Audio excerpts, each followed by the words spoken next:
নমস্কাৰ ছাত্ৰ ছাত্ৰীসকল, কি খবৰ তোমালোকৰ? আশা কৰোঁ মেট্ৰিক পৰীক্ষাৰ পৰাপাতি চাগে ভালে চলি আছে। মোক বহুতো ছাত্ৰ ছাত্ৰীয়ে মানে কমেণ্ট কৰি জনাই আছে যে বা মেট্ৰিকৰ বহীত কেনেদৰে লিখিব লাগে আৰু আমি কেনেকৈ লিখিম তাৰ ওপৰত এটা ভিডিঅ' বনাবচোন। গতিকে তাৰ বাবে মই তোমালোকৰ বাবে আজি এই ভিডিঅ'টো লৈ আহিছোঁ। আৰু মই মানে মেট্ৰিকৰ বহীত কেনেদৰে লিখিব লাগে তাৰ বাবে মই তোমালোকৰ বাবে এই 2026ৰ বাবে মই আজি এই কপি ওলাই আনিছোঁ আৰু কেনেকৈ লিখিব লাগে। গতিকে আজি আমি তোমালোকক এইটো জনাম। গতিকে ভিডিঅ'টো আৰম্ভ কৰাৰ আগতে মানে এটা মই তোমালোকক ৰিকুৱেষ্ট কৰোঁ যে তোমালোকে যদি এতিয়ালৈকে মোৰ চেনেলটো যদি ছাবস্ক্ৰাইব কৰা নাই ছাবস্ক্ৰাইব কৰি লওক, কাৰণ মই মেট্ৰিকৰ লগত জড়িত বহুতো আপডেটছ আনিবলৈ মই ট্ৰাই কৰিম। গতিকে তো বলক আমি এতিয়া ভিডিঅ'টো আৰম্ভ কৰোঁ। গতিকে এইখন হৈছে তোমালোকৰ কপি, মই তোমালোকৰ বাবে আনিছোঁ, এনেকৈ থাকিব। আৰু গতিকে মই কপিখন তোমালোকক দেখাই দিছোঁ মানে কেনেকুৱা হ'ব, গমেই পাইছা।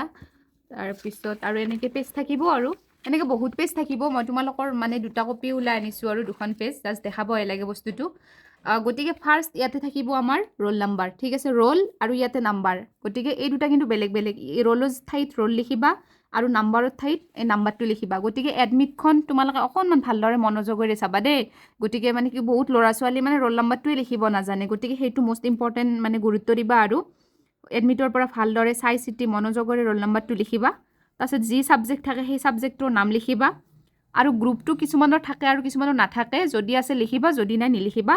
আৰু তাত মানে যিটো টিচাৰ থাকে আমাৰ ডিউটিত পৰে, লিখাৰ আগত নাজানিলে অকণমান সুধি ল'বা, ইমান দৌৰা দৌৰি নকৰিবা, ঠিক আছে। আৰু ইয়াতে মিডিয়ামটো লিখিবা, এছামিছ মিডিয়াম নে ইংলিছ মিডিয়াম, আৰু ইয়াত ৰেজিষ্ট্ৰেশ্যন নাম্বাৰটো লিখিবা। এডমিটখনত থাকে নহয়, গতিকে এইখিনি তোমালোকৰ হৈছে ফাৰ্ষ্ট ইম্পৰ্টেণ্ট কাম, ঠিক আছে। তাৰপিছত এতিয়া আমি আগবাঢ়িছোঁ যে এই আজবিলাকত আমি কেনেকৈ লিখিম। ল'ৰা ছোৱালী মানে এইবিলাকো কুৱেশ্যন কৰে, ঠিক আছে। এই আজবিলাকত আমি কেনেকৈ লিখিম মানে, যিহেতু আমাৰ আজবিলাক অকণমান তোমালোকৰ নৰ্মেল কপিবিলাক যে চাইছিলা আগৰ, তাত কৰি ইয়াৰে আজকেইটা অকণমান বহল বহল, মানে অকণমান ডাঙৰ ডাঙৰ, গম পাইছানে।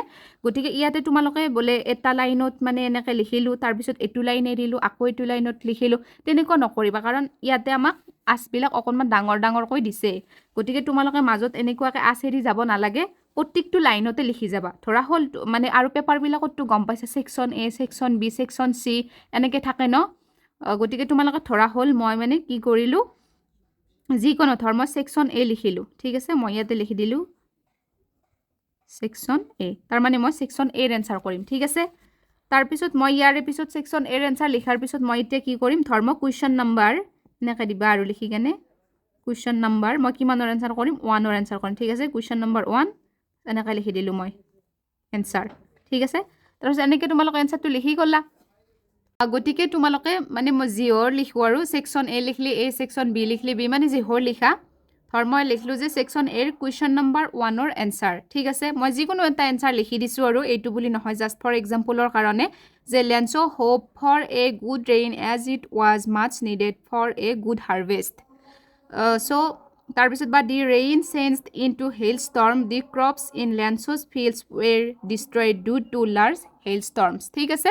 গতিকে মানে তোমালোকে এনেকুৱাকৈ লিখিবলৈ চেষ্টা কৰিবা। দেখিছানে মই মাজত মানে লাইন এৰিছোঁ নেকি? একো লাইন এৰা নাই, মানে তেনেকুৱাকৈ কপিটো বনাইছে তোমালোকৰ মানে য'ৰ পৰা কপি দিব।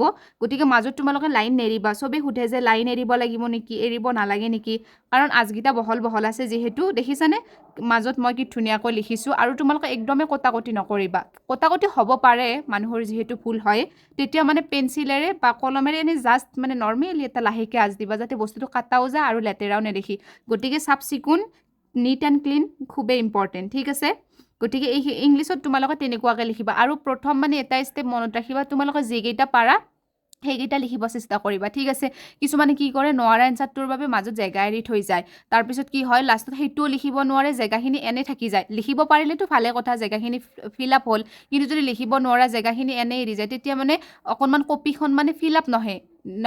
গতিকে তেতিয়া আমাৰ অকণমান এক্সামিনাৰৰো বহি চালে বেয়া লাগে যে মানে এৰিছে। গতিকে তেনেকুৱা নকৰিবা, ফাৰ্ষ্ট জনাকেইটা লিখিবা, যেতিয়া লাষ্টত যিটো মনত পৰে আৰু সেইটো আকৌ নম্বৰ দিবা, যে কুৱেশ্যন নম্বৰ ইমানটো মোৰ ৰৈ গৈছিল, আকৌ এনচাৰ দি তেনেকুৱাকৈ লিখি যাবা। গতিকে এইটো হৈছে তোমালোকৰ এক্সামৰ মানে ইংলিছৰ উদাহৰণ, ঠিক আছে। তাৰপিছত আৰু কিছুমানে সোধে যে আমি অসমীয়াৰ কেনেকৈ লিখিম, অসমীয়াৰো তেনেকুৱা। গতিকে মই এখন কপিতে তোমালোকক দেখাই দিছোঁ দেই, সেই বুলি যে তোমাৰ ইংলিছ অসমীয়া যে চব একেলগে লিখা তেনেকুৱা নহয়, এনে জাষ্ট দেখাই দিছোঁ।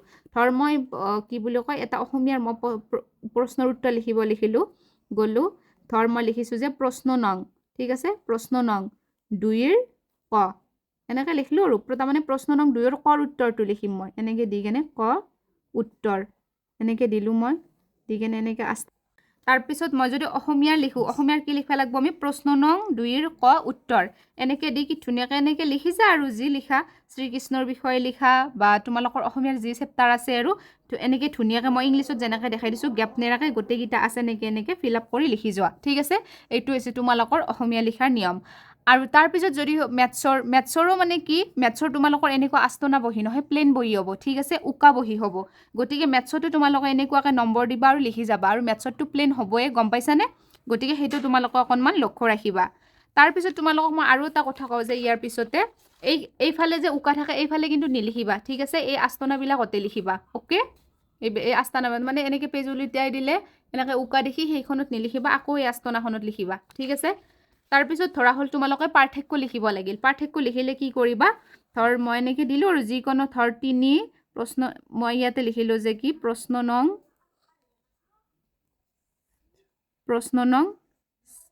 4 ঠিক আছে প্ৰশ্ন নং 4ৰ উত্তৰ বুলি দিলোঁ মই ইয়াতে 4ৰ উত্তৰ তাৰপিছত তোমালোকে পাৰ্থক্য লিখিলে সদায় কি কৰিবা এনেকৈ ঘৰ বনাই ল'বা ঠিক আছে মই যে ইয়াতে যে মানে ঘৰ বনাই দিছোঁ এনেকৈ ঘৰ বনাই ল'বা ঠিক আছে তাৰপিছত ইয়াতে মই 1 নম্বৰ দিছোঁ নহয় ইয়াতে মই 1 নম্বৰ পাৰ্থক্য লিখিলেতো গমেই পাইছা যিহৰ মাজত পাৰ্থক্য লিখা ধৰা হ'ল যিকোনো সামথিং এক্স ৱাই দিলোঁ মই যিকোনো দুটাৰ মাজত আমি পাৰ্থক্য লিখিব লাগে গতিকে এইফালে হ'ব আমাৰ এইটোৰ বিষয় আৰু এইফালে হ'ব আমাৰ এইটোৰ বিষয় গতিকে ইয়াতে 1 নম্বৰটো লিখিবা ইয়াতেও ইয়াৰ 1 নম্বৰটো লিখিবা কিন্তু 2 নম্বৰটো আকৌ মাজৰ পৰা ষ্টাৰ্ট নকৰিবা 2 নম্বৰটো ইয়াৰ পৰা কৰিবা ইয়াৰো 2 নম্বৰটো ইয়াৰ পৰা ষ্টাৰ্ট কৰিবা মানে সেনেকৈ যেইটা পাৰ্থক্য লিখা গম পাইছানে গতিকে তোমালোকৰ মানে লিখাৰ নিয়ম এইখিনিয়ে আছিল আৰু তোমালোকে যদি এই ভিডিঅ'টো চাই যদি ভাল পালে তেনেহ'লে লাইক কৰিবা আৰু মই মাজতে এটা মানে মোষ্ট ইম্পৰ্টেণ্ট কথা কওঁ আৰু মানে তোমালোকে ইমান ভাবি থাকিব নালাগে ভয় কৰিব নালাগে কিবা এক্সামৰ কপি বেলেগ নেকি কি একো বেলেগ নহয় বাছ এইটো বস্তুতে ফ'কাছ কৰা মেইন বস্তু আমি উত্তৰ কৰিব লাগে এটাও উত্তৰ এৰি থৈ আহিব নালাগে যেনেকৈ কি নহওক আমি উত্তৰ লিখিমে পৰীক্ষাত